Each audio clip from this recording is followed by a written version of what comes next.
Welcome to the Geometry Topic 3 notes. We're going to look at factoring and also review plotting points. So you might wonder, what does it mean to factor trinomials? So first of all, trinomials are expressions with three terms. You can kind of look down below at the next few examples to see some examples of trinomials. And basically, factoring is the opposite of multiplying. The opposite of multiplying out a trinomial. So just like how the factors of 10 are 2 and 5 and 1 and 10. Okay, when we're factoring trinomials, we're trying to figure out what are the two binomials that when we multiply them out, it would get you back to that same trinomial. That's really what we're working on doing. Now I'm going to leave a little space here. We'll come back in. We'll write some explanations here in a minute. So when you're factoring trinomials, usually what we're looking for are two different binomials that would be multiplied together, and each binomial is going to be in parentheses. So what I'm going to do is I'm going to start by looking for the factors of the first term. Well, what are the two things that would multiply together to give you a squared? The two options are a and a, or 1 and a squared. Well, I'll just be honest with you, most of the time is going to just split that up into a and a. You might remember from multiplying trinomials in the past that are multiplying binomials together, that if you had things like a and a here, you would use the distributive property. Some people talk about FOIL, and that would get you back to a squared. Okay, so you want to split up that a squared into factors of a and a. And then what I'm going to do is I'm going to look at the back numbers. The back numbers, and I'm just going to consider the different factors of 16. Well, there are multiple things that are factors of 16. You could have 1 and 16. You could have 2 and 8. And you can have 4 and 4. Now, for those factors there at the end, what you're looking for is you're looking for factors of 16, that last number, that add up or combine to the middle number of 10. So I'm looking for which of these factors will add up to 10. The factors that add up to 10 that multiply to 16 are 2 and 8.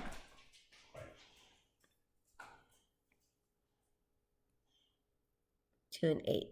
Now, I do need to consider their signs. I need them to add up to a positive 10 and multiply to a positive 16. These would need to be positive numbers. Now, quite often you might hear people talking about checking the results of factoring. You can check them through multiplication, through FOIL, or through the distributive property. I already distributed a to the a. I'm also going to do a times 8. And then I'll distribute the 2 to the a. Notice I'm multiplying, and the 2 to the 8. And if you combine like terms, you would get back to the original expression. And so that's what factoring is. It is the opposite of multiplying, or the opposite of FOIL. Sometimes you'll hear people say it is reverse FOIL.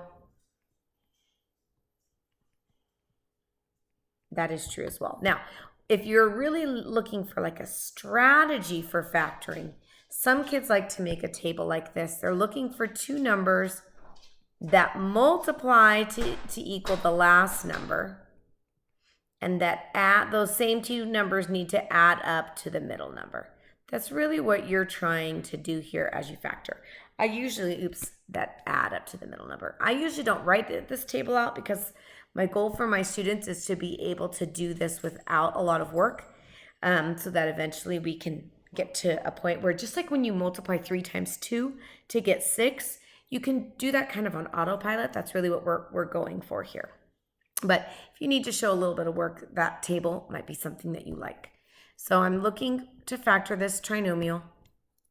I'm going to go ahead and look for two different binomials that would FOIL out or distribute out or multiply out to this original expression. I'll start by taking the b squared and splitting them up into factors of b and b. And in fact, if I want to check this kind of as I go, b times b would give me the b squared that I'm looking for. Okay, so I'm happy with that. All right, now I'm going to look for factors of 20. Factors of 20, there's a couple options here. There's 1 and 20, 2 and 10, and 4 and 5. I want to pick the set that could combine to this -9 through addition. Well, 4 and 5 would add up to +9, so -4 and -5 would add up to the -9. Now, I also want to make sure that they're going to multiply to that +20, and they would. But just to check it, I'll continue distributing or foiling this out. This would be -5b, -4b, and a negative times a negative gives me the +20. These would combine to the -9b, so it worked. Now, you can keep the work for the check there if you'd like. You don't have to, but my answer is the two binomials here. As you get more confident, you may not feel like you need to check. Number 3, and again, we'll switch all sorts of variables, and maybe a or x or b. Please stay with the variables that are used in the problem. So the factors of x squared are x and x. And now I'm going to look at the factors of 18. Now there is a negative there. I tend to not worry about that negative yet. I usually will deal with that as I go through the problem, but I'm just going to think of factors of 18. There's 1 and 18, 2 and 9, and 3 and 6. I'm looking for the pair that could add up to a -3. You might think none of these add up to a -3. However, if one of these numbers is positive and one of them is negative, then they could add up to a -3. For example, 3 take away 6 is -3. Okay, so if this were a +3 and a -6, that would get you to a -3. When you combine that, 3 minus 6 is -3. So it could be addition or subtraction. If you were using the idea of a table, here's how you could kind of check that. We want to make sure that these are going to multiply to the last number and make sure that they add up to the middle number. So if I do 3 and -6, that would multiply to a -18, and that would add up to the -3. So that's why some people like to use the table. If I check it with FOIL or multiplication, I get x squared minus 6x plus 3x minus 18. And that will go ahead and check. You don't have to check it. So if you're feeling pretty confident, you could just write down your two factors and move away from the problem. Now the goal eventually is for you to be able to do these with ease, kind of on autopilot. That may not be where you start, so you might need to practice these a bit. But why don't you pause the video and try 4, 5, and 6. When you're ready, go ahead and restart the video and compare. So the factors of n squared are n and n. And if I think about factors of 32, there's quite a few to choose from. 1 and 32, 2 and 16, and 3 doesn't go in evenly. 4 and 8, oop, that's the 1. 4 and 8 would get me to a 12. Notice there's only positives in the problem. I'm not going to be using any negatives if there's no negatives in the problem. If you check this with FOIL, it does indeed work. Number 5, the factors of w squared could be split up into w and w. If I think about factors of 80, I know there's a minus there. I'm just not going to deal with the negative quite yet. I'll save that till the end. I have 1 and 80, 2 and 10. There are more, 4 and 20, etc. 8 and 10. Oh, it's not 2 and 10. It's 8 and 10. Wow, I did great. Let's try this again. 1 and 80, 2 and 40. There we go. 3 doesn't go in. Let's see, there's 4 and 20. 5 goes in there 16 times, I think. Yep. 6 does not go in there. Neither does 7. 8 goes in there 10 times. And I think that kind of completes our list. Again, I'm looking for the one of these that can combine to a 2. Now, it might be through addition. If we start using one negative and one positive, then it'd be subtraction. Here we go. If you had 10 and you took away 8 from 10, that would get you to the 2. Doesn't matter which you put first, but the 10 needs to be a positive and the 8 needs to be a negative. So if you wrote this w minus 8 and the next factor w plus 10, that's equally correct. Number 16, I'll split up d into factors of d and d. like Dungeons and Dragons there. It's funny. 24 has lots of factors. 1 and 24, 2 and 12, 3 and 8, 4 and 6. I'm looking for the pair that could get me to a 14, either through addition or subtraction. It's actually a negative 14. 2 and 12 could get me to 14, and if I made them both negative, that would get me to negative 14. Again, if you wanted, you could check this through FOIL or through the distributive property. It's not required that you do that, but if you're not confident, it's a good way for you to check it and to reinforce that you're doing it correctly. You want to make sure you're getting back to the original statement for your check. Sometimes kids just check it mentally, which is totally fine too. Now, there's another type of factoring that we want to look at today. It's factoring of two perfect squares. So the first type we did, these were trinomials. Remember, those have 3 terms. These will be binomials. They'll only have 2 terms. And the word difference is going to tell us that these 2 terms will be subtracted to start off with. And both terms must be perfect squares. Now there is a pattern here. Here's how the pattern looks. If you have something like x squared minus y squared, this is an example of a difference of 2 perfect squares. This is a binomial with a minus sign, and each term is a perfect square. The way you factor it, here's the pattern, is one of these binomials that when you factor will have a plus, one will have a minus. And then you take the factors of x squared, which are x and x, and you're looking for factors that are identical, and the factors of y squared are y and y.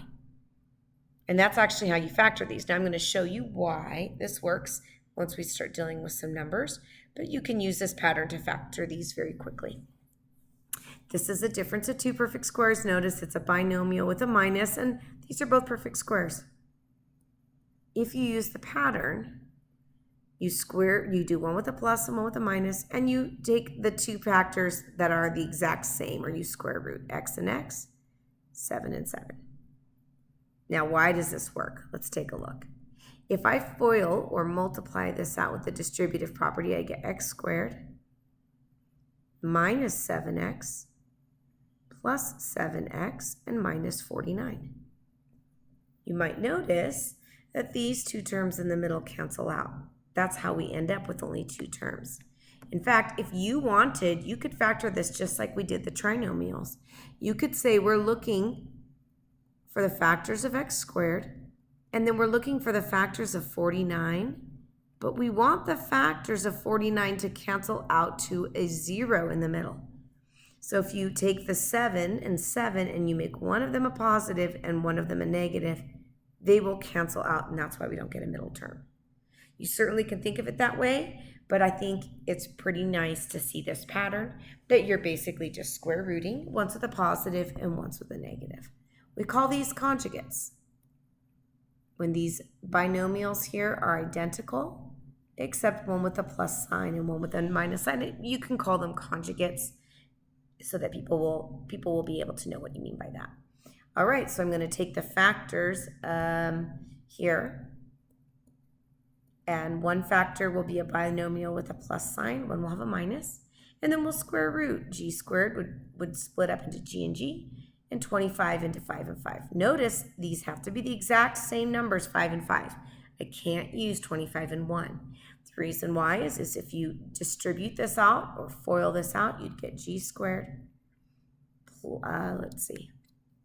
minus 5g plus 5g and minus 25.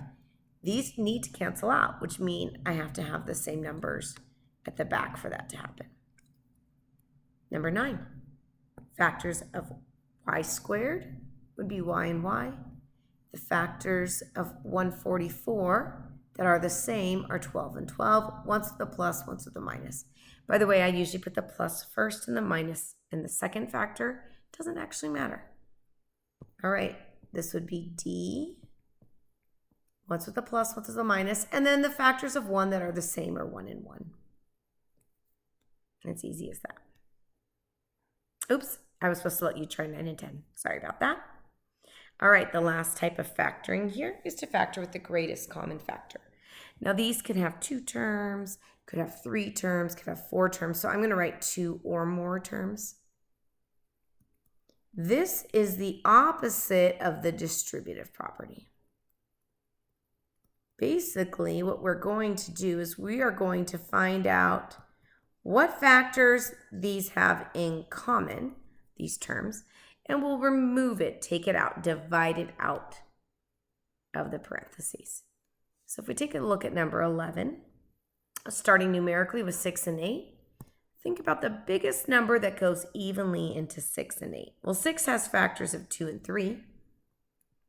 8 has factors of 2 and 4, or 2, 2, and 2. The biggest number that can go into both of them is 2.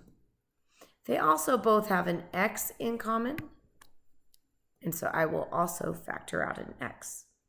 Now what I want to do here is I want to write that out front. The GCF is 2x, greatest common factor, it goes out front.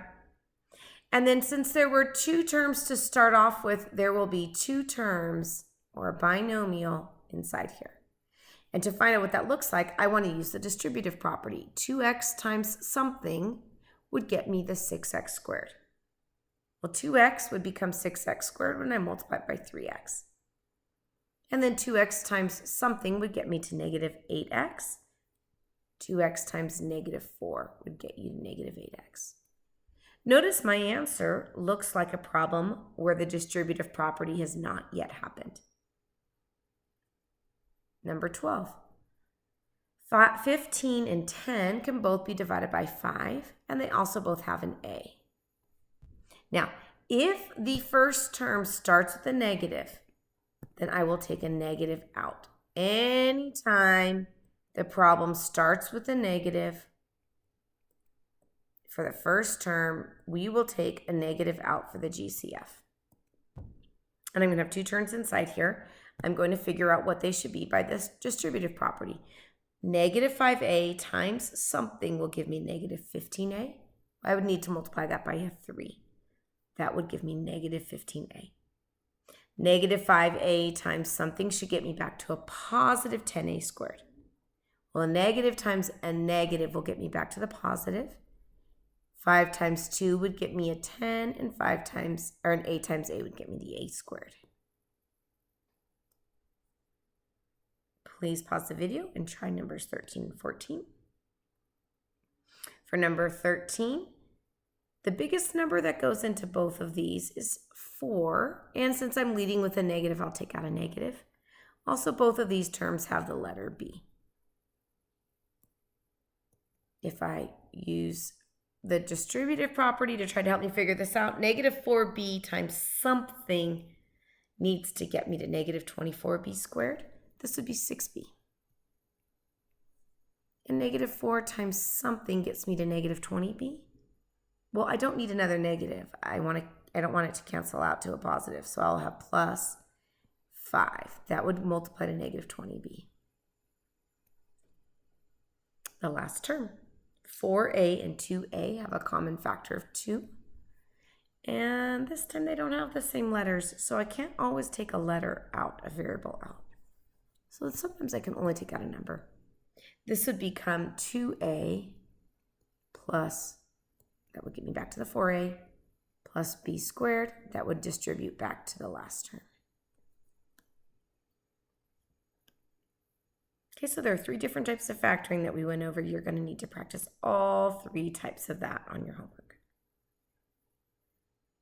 All right, the last thing we're going to be looking at is how to plot points and which quadrant each point is in. So as a little review, the way the quadrants are numbered, and they're usually numbered with Roman digits, is the first quadrant is in the top right, and then we go around in a counterclockwise fashion. This is quadrant 2, quadrant 3, and quadrant 4.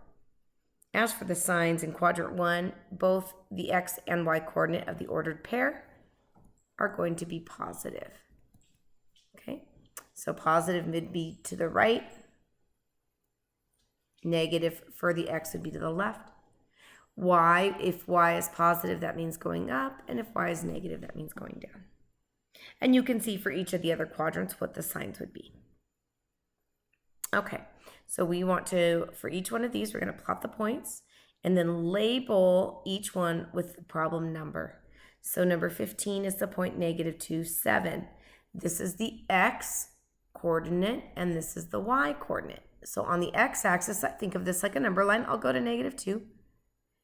That'd be like here. The Y would be -7. Now the point uses both of them together. So -2, +7. This is where question number 15 would be at. Number 16, the Y is on a +3 for the X and a -6 for the Y. This is question 16. Question 17 is at 5 for the X and -3. Think of the Y like a thermometer. Negative would be down, -3. Number 18, -2 and then -5. -2 on the X and -5 on the Y. This is where problem number 18 would be. Number 19, the point is at 4, 0. So 4, +4 on the X and 0 on the Y. Think of this as a thermometer. 0 would be at this same starting height. So this is question 19. Question 20 is 0 for the X. Well, again, think of this like a number line. The 0 is here. And the Y is at -4. So on the thermometer, be like that. Number 21, -4, 0. So on the X axis, I go to -4 and I'm not moving on the Y. And the last one, 0, +4, means 0 on the X and +4 on the Y. Now we want to identify where each of these quadrants is. Well, number 15, if we kind of go back, this is quadrant 1, 2. We're going around counterclockwise, 3, and 4. So 15 was in quadrant 2. 18 is in 3. Point number 17 is in quadrant 4. And the point from 16 is also in quadrant 4. Another way to check this would be to look up at the signs up here for the quadrants. So for question number 15, notice it's a minus and then a positive. That's why it's in quadrant 2. You should check with any of these. So like if I did question 26 that I checked it, number 16 is a positive and then a negative. That's quadrant 4. And that is the end of the notes from topic 3.